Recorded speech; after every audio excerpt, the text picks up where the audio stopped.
করবো আর একটু আগে যে গানটা হয়ে গেল সে একটা প্রফেশনাল সিঙ্গার না হলেও রাজি কিন্তু যথেষ্ট ঠিকঠাক গান।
জহর মন্ডল মহাশয়কে বলছে আমন্ত্রণ। তারা কি জানেন যে রাজীব যে গানটা গাইল সেই গানটি সম্পর্কে তথ্য রবীন্দ্রনাথ ঠাকুরের রচনায় তার অনুমতি নিয়ে পঙ্কজ মল্লিক এই গানে কিন্তু সুর দিয়েছিলেন।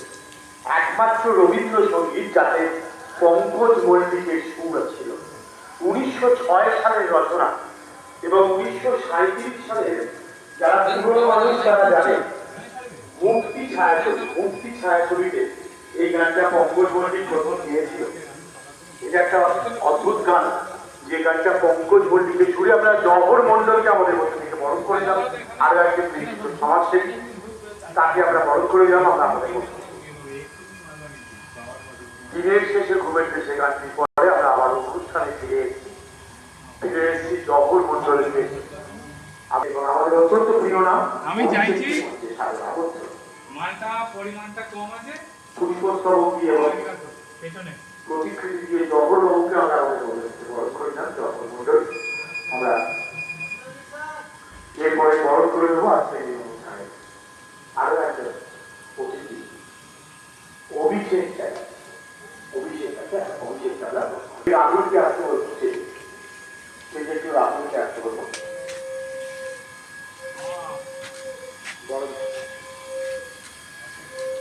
আমি এই মুহূর্তে শানুকে বলবো বরণ করে দেওয়ার জন্য, সঙ্গে আরো প্রত্যেকে আছে আমাদের সাথে যারা অভিষেক শানু পাজা। আজকে এই অনুষ্ঠানের অন্যতম মূল কর্ণধার শানু পাজা।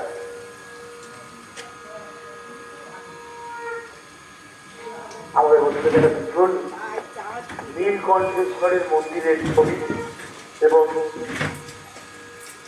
দেবাদেব মহাদেব এই মধ্য থেকে কুসুম প্রস্তাব কেমন অর্থাৎ পুষ্পস্তবক অর্পণ করলাম আজকের এই অনুষ্ঠান মঞ্চ থেকে।